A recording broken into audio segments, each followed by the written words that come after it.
everyone, thank you so much for watching. I am your YD sir and I welcome you all in today's class. The fittest and the easiest way to learn the concepts of physics very clearly. So stay tuned with me so that I will able to clear all the doubts of yours. Okay, so let's go to today's topic of discussion. Today's topic of discussion is very important for all of you because we are going to discuss about electric field, जो कि बहुत ही मजेदार होने वाला है. So दोस्तों, मैं पूछना चाहता हूं कि आप इलेक्ट्रिक फील्ड मतलब क्या होता है?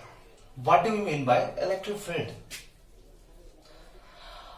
मैं ये बोल रहा हूं कि अगर आप लोगों को पता नहीं है तो ये वीडियो के अंत तक आप कंप्लीटली कंस्टेंटली आप देखते रहेंगे तो लास्ट में आप बोलेंगे कि सर समझ में आ गया, हमारा अभी कुछ भी प्रॉब्लम नहीं है, कुछ भी डाउट्स नहीं है.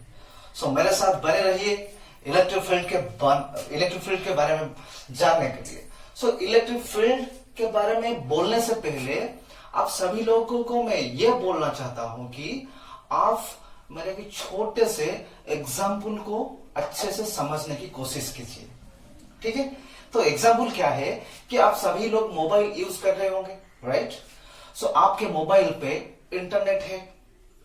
सो ये मान लो कि आपके मोबाइल पे जो इंटरनेट है वो आपके लिए सोर्स हुआ, इंटरनेट सोर्स ऑफ इंटरनेट आपका मोबाइल हो गया.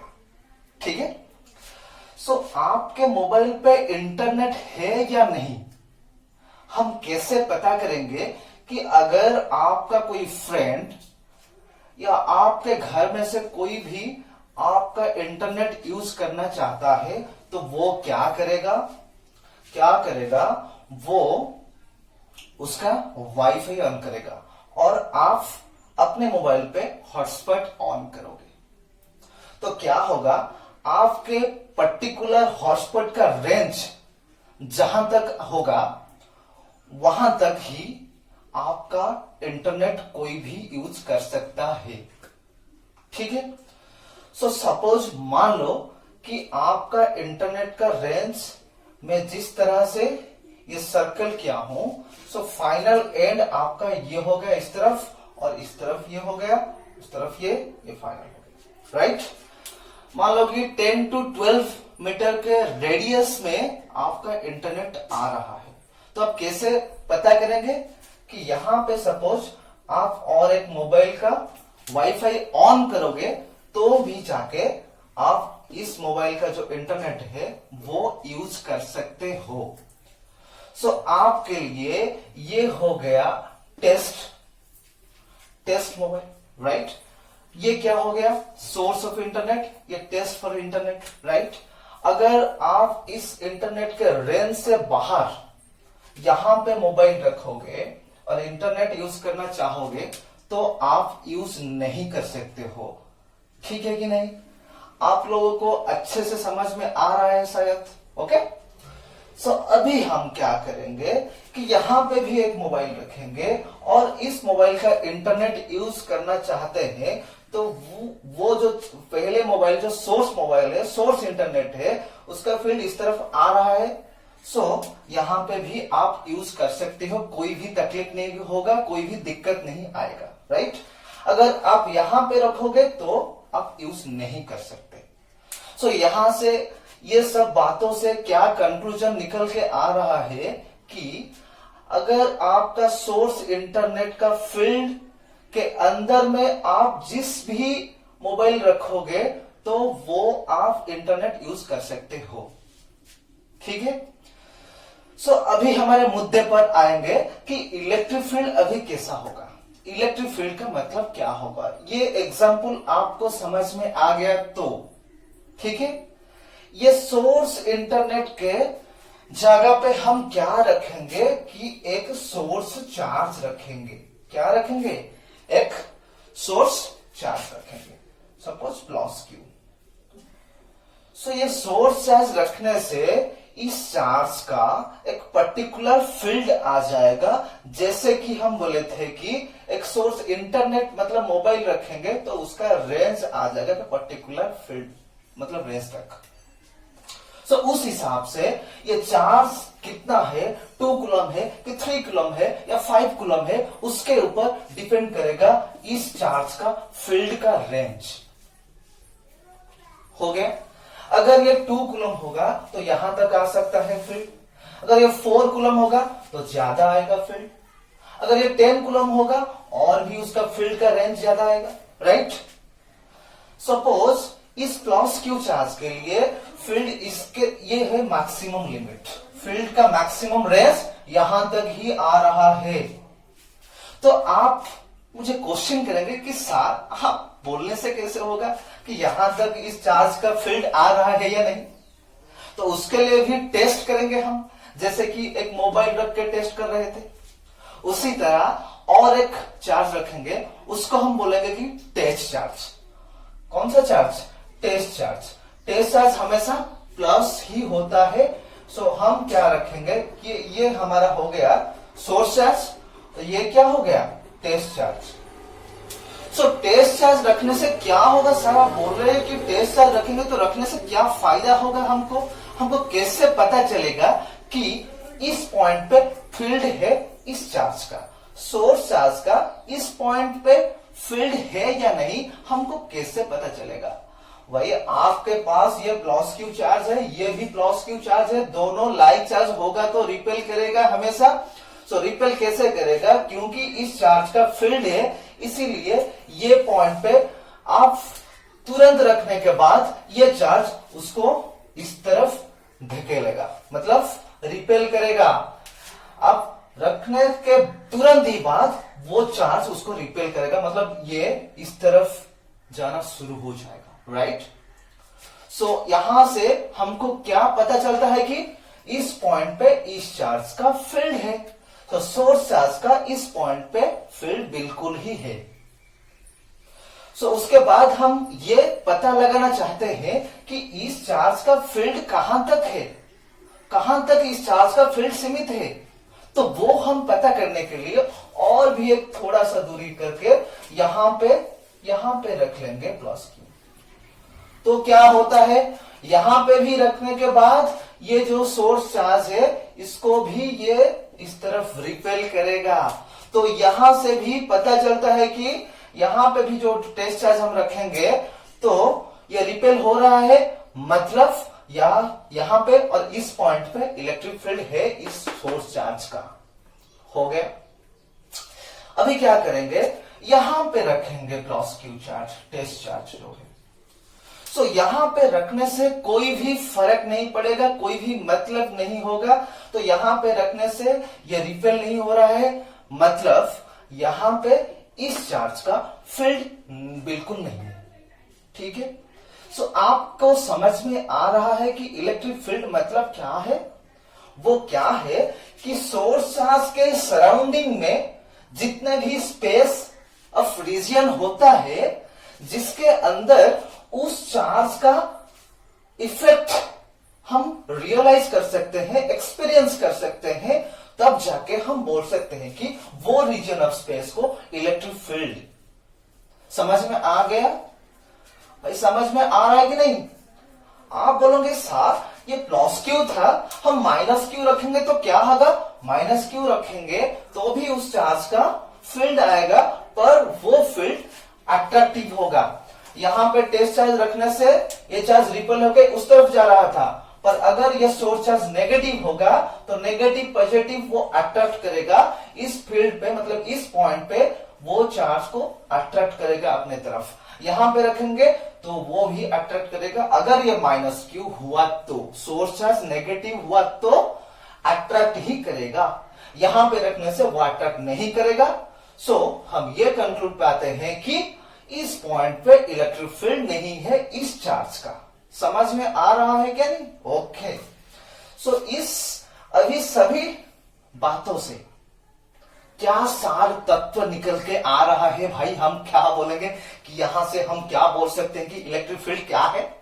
इलेक्ट्रिक फील्ड आप ये बोल सकते हो कि it is a region of space, space में रीजन है सराउंडिंग, कहां पे, सराउंडिंग द सोर्स चार्ज, जिसके अंदर आप चार्ज का फील्ड है या नहीं एक्सपीरियंस कर सकते हो। सो हम डेफिनेशन ये बोल सकते हैं कि it is the region of space, मतलब electric field, right. So electric field is a region of space surrounding the source charge within which its influence can be realised. So electric field is a region of space surrounding the source charge within which its influence can be realized. Clear? Next हम बोलेंगे कि वो realize कैसे करेंगे? If we place another charge, if we place another charge मतलब test charge inside it, but inside the region, then that test charge will experience a force. क्योंकि यहां पे फील्ड है इसलिए वो फोर्स एक्सपीरियंस करेगा। समझ में आ गया? सो यहां से इसके बाद हम ये बोल सकते हैं कि भाई आपके पास चार्ज प्रेजेंट है तो क्या है, फील्ड ही है। सो हम ये बोल सकते हैं कि presence of a charge produces electric field.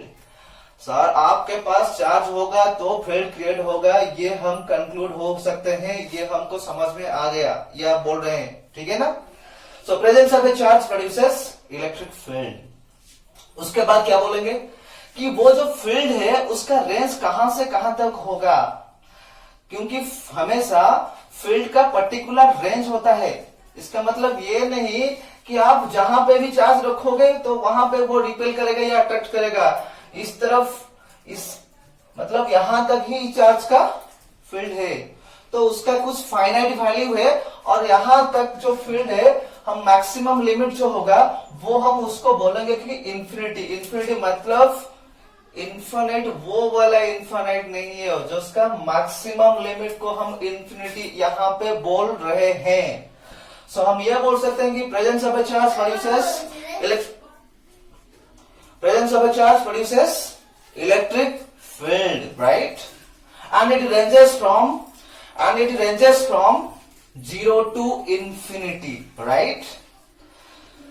And each point inside the field के अंदर पे जहां पे आप रखोगे कोई भी चार्ज, उस चार्ज पे आप बोल सकते हो कि इलेक्ट्रिक फील्ड है, और मतलब इंटेंसिटी है और पोटेंशियल है।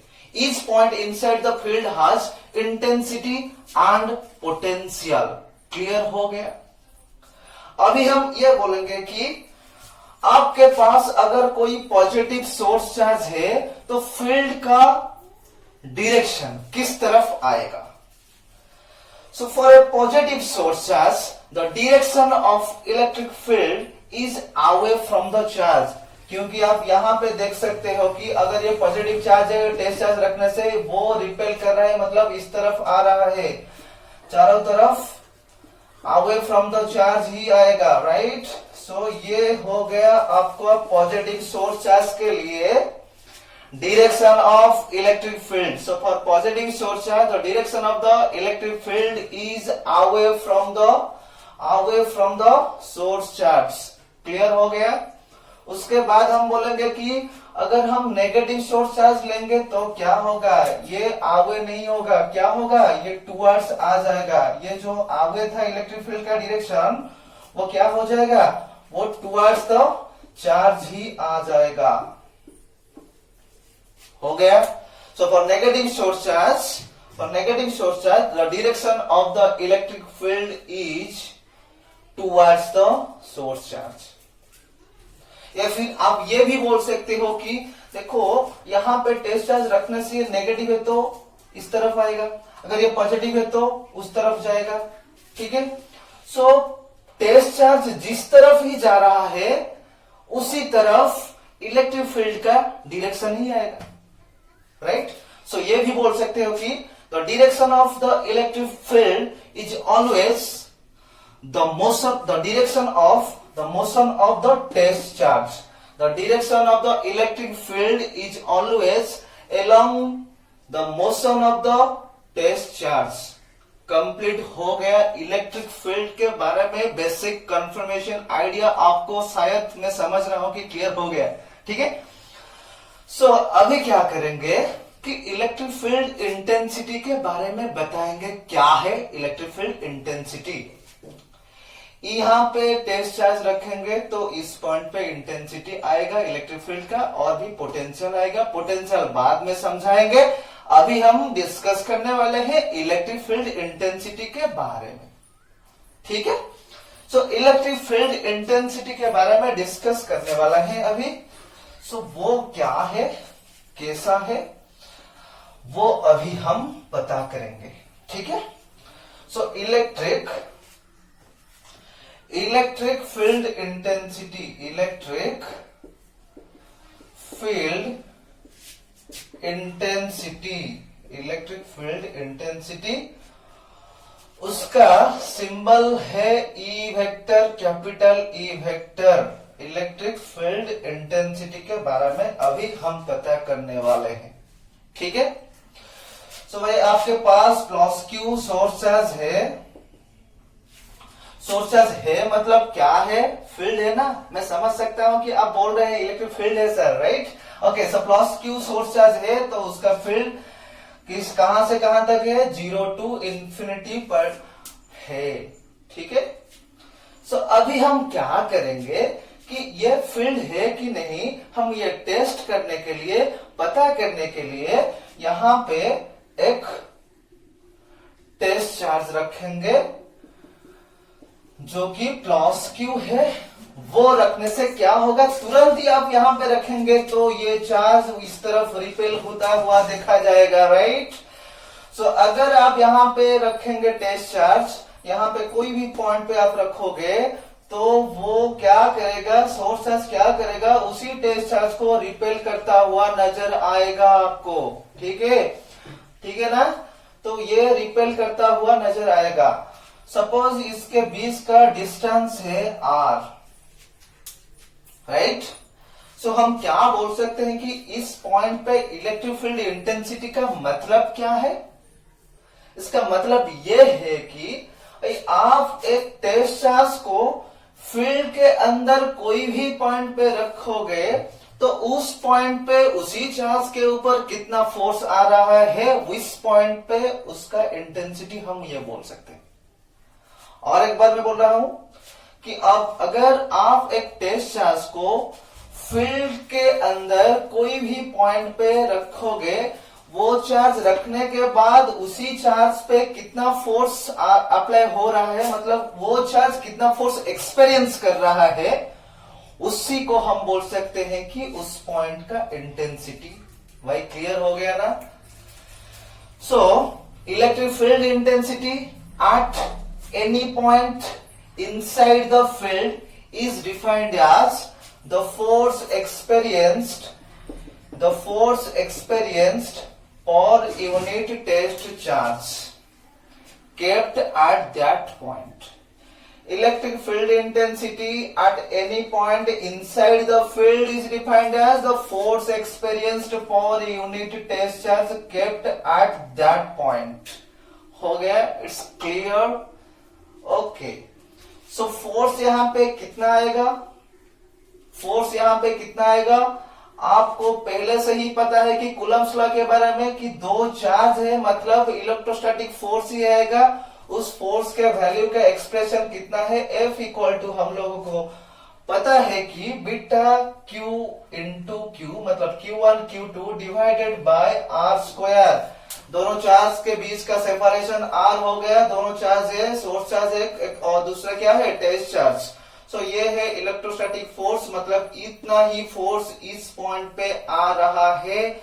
सो उस हिसाब से आप ये बोल सकते हो कि ये जो इलेक्ट्रिक फील्ड इंटेंसिटी आएगा, फोर्स अगर beta Q Q by are square हुआ डिवाइडेड बाई क्यू करोगे आप, तो आपके पास कितना बचा रहेगा कि ये Q डिवाइड होने से आपके पास beta Q divided by are square इतना ही आ रहा है। समझ में आ रहा है कि नहीं? ओके, सो ये डेफिनेशन, बेसिक डेफिनेशन, ये फॉर्मूला आप अच्छे से याद रख लो, बाद में भी ये फॉर्मूला यूज होने वाला है। और कुछ ही छोटी छोटी एग्जाम्पल्स भी इस फॉर्मूला के ऊपर बेस करके है, और कुछ काउंसिल में भी आपका, कुछ एग्जाम्स में भी आपका कुछ प्रॉब्लम्स इस फॉर्मूला को बेस करते हुए आ रहा है। सो आप ये अच्छे से याद रख ले, रट्टा मार के याद रख लो, ठीक है? ओके, सो ये हो गया आपका इलेक्ट्रिक फील्ड इंटेंसिटी का definition and equation. Definition equation के बाद हम क्या करते हैं कि उसका यूनिट्स हम लिखते हैं, उसके बाद डायमेंशंस के बारे में बोलते हैं। सो ये अगर फॉर्मूला है, सो ये फॉर्मूला के ऊपर बेस करते हुए आप इसका यूनिट क्या लिख सकते हो, इसका यूनिट आप क्या लिख सकते हो, अभी हम बताएंगे कि इलेक्ट्रिक फील्ड इंटेंसिटी का यूनिट क्या क्या आएगा। सो इलेक्ट्रिक फील्ड इंटेंसिटी का एसआई यूनिट आपका क्या होगा? SI unit electric field intensity का क्या होगा? फोर्स का एसआई यूनिट आप लोगों को पता है कि न्यूटन ही है। चार्ज का एसआई यूनिट क्या है आप लोगों को ये भी पता है, कूलम। सो इलेक्ट्रिक फील्ड इंटेंसिटी का एसआई यूनिट क्या होगा? न्यूटन पर कूलम ही आएगा। सीजीएस में आपका दो तरह का यूनिट है, ईएसयू इलेक्ट्रोस्टैटिक यूनिट, और दूसरा है ईएमयू। सो इलेक्ट्रोस्टैटिक यूनिट क्या आएगा? आप गेस करके बता सकते हो क्या आएगा इलेक्ट्रोस्टैटिक यूनिट। फोर्स का सीजीएस यूनिट क्या है? Dyne. So dyne by charge का ईएसयू यूनिट क्या है? Statcoulomb, right? So statcoulomb, dyne per statcoulomb आपका हो गया इलेक्ट्रिक फील्ड इंटेंसिटी का ईएसयू यूनिट। और ईएमयू यूनिट क्या होगा? फोर्स का सीजीएस यूनिट। ये दोनों, since these two units are CGS unit, so we will have to take CGS unit of force. So CGS unit of force is dyne also, but EMU unit of charge is abcoulomb, right? Okay, so ये हम लिख सकते हैं कि आप coulomb आपका आ जाएगा। सो ये यहां तक क्लियर है ना? अभी हम एक छोटा सा फॉर्मूला बताएंगे, वो फॉर्मूला बाद में यूज होने वाला है। कौन सा फॉर्मूला भाई? E equal to minus dV/dr। ये सिर्फ आप याद रख लो, क्योंकि ये वाला जो फॉर्मूला है ये इसका डेरिवेशन भी है। पोटेंशियल आपको समझाने के बाद मैं ये फॉर्मूला डिराइव करूंगा। ये सिर्फ आपको यहाँ पे इसका यूनिट लिखने के लिए मैं यूज कर रहा हूं। ये आपका इलेक्ट्रिक फील्ड इंटेंसिटी हुआ, ये आपका पोटेंशियल, ये आपका डिस्टेंस ऑफ सेपरेशन, ये टोटल आप ये इसको बोल सकते हो कि पोटेंशियल ग्रेडियंट, जो बाद में हम अच्छे से समझेंगे। सो ये हो गया आपका पोटेंशियल मतलब वोल्ट, ये डिस्टेंस मतलब मीटर। सो इलेक्ट्रिक फील्ड का यूनिट इस फॉर्मूले के हिसाब से हम क्या लिख सकते हैं कि एसआई यूनिट पे कि वोल्ट पर डिस्टेंस का एसआई यूनिट क्या है? मीटर। सो वोल्ट पर मीटर हो गया। उसके बाद हम लिख सकते हैं कि स्टार्ट वोल्ट पर सेंटीमीटर, क्योंकि स्टार्ट वोल्ट ईएससी यूनिट है किसका? पोटेंशियल का। पोटेंशियल का ईएम यूनिट क्या है? आप वोल्ट। सो हम क्या लिख सकते हैं कि आप वोल्ट पर सेंटीमीटर। कंप्लीट हो गया, यूनिट पार्ट कंप्लीट हो गया, डेफिनेशन गया, उसके बाद इक्वेशन आ गया, उसके बाद क्या हुआ? यूनिट। नेक्स्ट क्या है? डायमेंशंस। डायमेंशंस में लिखने से पहले आप रफ में कैलकुलेट लिख सकते हो, मैं क्लियर हूं, राइट? अगर मेरा अंदाजा सही है तो आप अभी तक डायमेंशंस क्या है अभी तक आपने लिख लिए होंगे। सो डायमेंशन क्या आएगा? डायमेंशंस क्या आएगा? इलेक्ट्रिक फील्ड इंटेंसिटी का डायमेंशन क्या आएगा? So dimensions of electric field intensity, E का डायमेंशन हुआ F का डायमेंशन बाई चार्ज का डायमेंशन। एफ का डायमेंशन कितना है? एफ का डायमेंशन है m1 L1 T-2 अगर मैं गलत नहीं हूं तो। सो Q का डायमेंशन क्या है? A1 T1। फाइनली हो गया आपका इलेक्ट्रिक फील्ड इंटेंसिटी का डायमेंशंस M1 ओके L1। ये T ऊपर चला जाएगा तो -3 हो जाएगा, सो T -3A, ये ऊपर चला जाएगा तो -1। ये कंप्लीट हो गया आपका डायमेंशंस। क्लियर? आपको क्लियर हो गया ना? इलेक्ट्रिक फील्ड इंटेंसिटी का डेफिनेशन, इक्वेशन, उसके बाद यूनिट और उसके बाद डायमेंशन क्लियर हो गया? हो गया ना? ठीक है। सो अभी हम क्या करेंगे कि इलेक्ट्रिक फील्ड इंटेंसिटी जो है वो हमें एक आइसोलेटेड चार्ज के लिए कितना आएगा वो हम कैलकुलेट करने वाले हैं।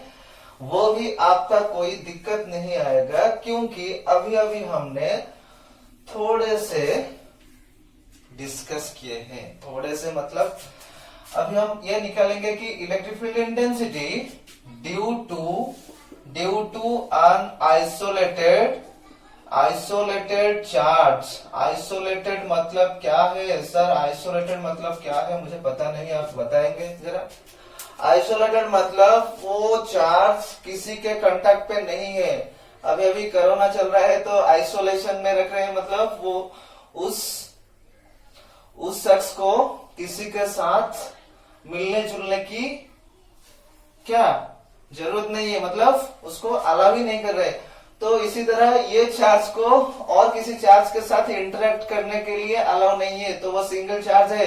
तो सिंगल पॉइंट चार्ज के लिए इलेक्ट्रिक फील्ड इंटेंसिटी कितना आएगा वो अभी हम डिस्कस करने वाले हैं। ये एग्जाम में आपका 2 मार्क्स का आ सकता है। सो ये 2 मार्क्स के लिए आपका क्वेश्चन है electric field intensity due to an isolated charge. आपके पास ये हो गया प्लस Q जो कि सोर्स चार्ज है। इसी आइसोलेटेड चार्ज के लिए हम निकालना चाहते हैं कि इलेक्ट्रिक फील्ड इंटेंसिटी कितना आ रहा है। सो ये सोर्स चार्ज हो गया, ये सपोज ए पॉइंट पे है, सो उसका फील्ड कहां से कहां तक होगा? 0 से इन्फिनिटी तक ही आएगा। और एक बात ध्यान दीजिए, आपको बोला गया है कि अगर आपको पूछा गया है कि इलेक्ट्रिक फील्ड इंटेंसिटी मैक्सिमम कहां पे आएगा, मिनिमम कहां पे आएगा, वो आप कैसे बताएंगे? अभी हम बोलेंगे डेरिवेशन करने के बाद। सो बने रहिए हमारे साथ। अब एक बात बोलना चाहता हूं कि ये वीडियो आपको अच्छा लग रहा है ना? तो अच्छा लग रहा है कि नहीं लग रहा है ना? सो मेरे चैनल को सब्सक्राइब करना मत भूलिए और ज्यादा से ज्यादा शेयर भी करने के लिए कोशिश करिए, ठीक है? सो आपके पास ये सोर्स चार्ज हुआ, यहां से r डिस्टेंस पे एक टेस्ट चार्ज हम रखेंगे, वो सपोज B पॉइंट पे है। ये टेस्ट चार्ज रखने से क्या होगा? तुरंत ये रिपेल करेगा उसी को। सो किस फोर्स के हिसाब से ये रिपेल करेगा अभी हम बताएंगे। सो पहले हम ये लिखेंगे कि late plus Q with the source charge at A, okay?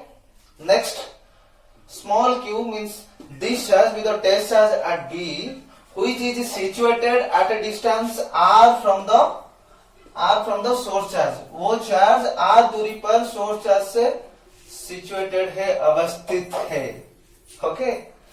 सो यहाँ पे कूलम्स लॉ के हिसाब से फोर्स कितना आएगा? So from coulomb's law we can write F will be equal to कितना आएगा? Beta Q into Q divided by R square. अभी हमने लिखे थे।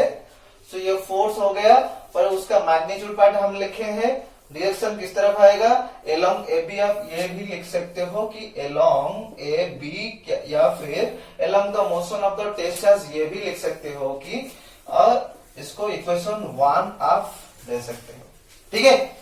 सो अभी हम क्या करेंगे कि यहाँ पे अगर फोर्स हमको पता लग गया तो यहाँ पे और इस पॉइंट पे ये चार्ज को रखने के लिए यहाँ पे इंटेंसिटी कितना आ रहा है, इस पॉइंट का इंटेंसिटी कितना है, इलेक्ट्रिक फील्ड इंटेंसिटी, वो अभी हम कैलकुलेट करेंगे। हमको पता है कि E equal to f by q, ये कहां से पता लगा आपको, ये यहां से, कहां से, डेफिनेशन से आपको पता लगा, right. So f is how much, f is beta Q q divided by are square whole divided by q. So finally आपके पास आ गया electric field intensity is beta q divided by are square along f भी आप लिख सकते हो। ये आपका फाइनल एक्सप्रेशन आ गया, इक्वेशन 2 आप दे सकते हो। फोर्स का डायरेक्शन जिस तरफ होगा, इलेक्ट्रिक फील्ड इंटेंसिटी का डायरेक्शन भी उसी तरफ ही आएगा। अभी हम और एक इम्पोर्टेंट रिलेशन के बारे में भी बताएंगे कि अगर मान लो कि ये एनी मीडियम पे है इंटेंसिटी इतना, तो एयर मीडियम पे कितना आएगा और उसका रिलेशन क्या होगा वो अभी हम बताएंगे। इतने ही लिखोगे, कुछ लैंग्वेज में अभी जो बताया उसके हिसाब से आपको शायद 2 मार्क्स मिल सकता है, अगर क्वेश्चन आपके पास पूछा गया तो, मतलब आपके पास आ गया तो, ठीक है। सो हम यहां पे लिखे हैं कि electric field intensity is how much, electric field intensity is how much, E is equal to beta q divided by are square, okay. And beta का वैल्यू कितना है, बीटा का वैल्यू कितना है, बीटा का वैल्यू है 1/4 पाई एप्सिलॉन, राइट। और ये आपका हो गया q by are square. Permittivity epsilon क्या है, परमिटिविटी इन एनी मीडियम, कोई भी मीडियम पे परमिटिविटी का वैल्यू कितना है, एप्सिलॉन है। और परमिटिविटी हम जब डिस्कस कर रहे थे तब भी हमें बताया था कि एक के है जो कि डाइलेक्ट्रिक कांस्टेंट और रिलेटिव परमिटिविटी था, जिसका वैल्यू कितना था, एप्सिलॉन बाई एप्सिलॉन नॉट था। इसको हम बोले थे कि एप्सिलॉन आर है। सो इस हिसाब से हम यहां से ये लिख सकते हैं कि epsilon is how much, epsilon naught times epsilon r या फिर epsilon naught times k. So in place of epsilon आप क्या लिख सकते हो कि इन प्लेस ऑफ एप्सिलॉन आप ये लिख सकते हो कि 1/4 पाई एप्सिलॉन की जगह एप्सिलॉन नॉट इनटू के आप ये लिख सकते हो, into q by are square हो गया। उसके बाद ये जो पार्ट है 1/4 pi epsilon naught q by are square, ये कौन सा वैल्यू है, ये ई नॉट है। ये कौन सा वैल्यू है, ये ई नॉट है, मतलब electric field intensity in air medium. So final आप ये लिख सकते हो कि E will come out E not divided by K, okay. Force पे भी हम बताए थे कि F is F not by K. So force का वैल्यू हम वहां पे भी बोले थे कंक्लूजन पे कि फोर्स का वैल्यू मीडियम के ऊपर ही डिपेंड करता है, मतलब डाइलेक्ट्रिक कांस्टेंट के वैल्यू पर ही डिपेंड करता है। अगर डाइलेक्ट्रिक कांस्टेंट डिक्रीज होता हुआ नजर आ रहा है तो फोर्स इंक्रीज करता हुआ नजर आएगा। उस हिसाब से डाइलेक्ट्रिक कांस्टेंट अगर आपका डिक्रीज करता हुआ नजर आ रहा है तो इलेक्ट्रिक फील्ड इंटेंसिटी इंक्रीज करेगा। सो फाइनल कंक्लूजन आप ये लिख सकते हो कि अगर intensity is inversely proportional to k, तो आप ये लिख सकते हो कि इंटेंसिटी इंक्रीज कर रहा है, मतलब डाइलेक्ट्रिक कांस्टेंट जिस मीडियम पे है वो उसका डिक्रीज करता हुआ नजर आपको आएगा ही आएगा। और यहां से इस रिलेशन से आप क्या लिख सकते हो कि electric field is directly proportional to the source charge and it is independent of the test charge. Test charge के ऊपर वो डिपेंड नहीं करता, हमेशा डिपेंड करता है सोर्स चार्ज कितना है। उस हिसाब से आप अंदाजा लगा सकते हो कि इलेक्ट्रिक फील्ड इंटेंसिटी कितना आएगा, उसका फील्ड कितना है, वहां से लगा सकते हो कि सोर्स चार्ज के वैल्यू से, राइट। उसके बाद भी आप ये बोल सकते हो कि it is inversely proportional to square of separation between test charge and the source charge. Completely clear हो गया आपको? अगर आपको कंप्लीट क्लियर हो गया तो आपका ये क्लास आज कैसा लगा वो मुझे कमेंट बॉक्स में कमेंट करके बताइए जरूर। वो बताने के लिए भूलना मत, राइट। सो नेक्स्ट क्लास में हम इलेक्ट्रिक डाइपोल मोमेंट के बारे में बताएंगे, इलेक्ट्रिक डाइपोल क्या होता है बताएंगे, और उस हिसाब से इलेक्ट्रिक फील्ड इंटेंसिटी कितना आएगा उसके बारे में और भी विस्तार से हम बताने वाले हैं। सो आज के लिए बस इतना ही। थैंक यू, जय Hind, very much, thank you.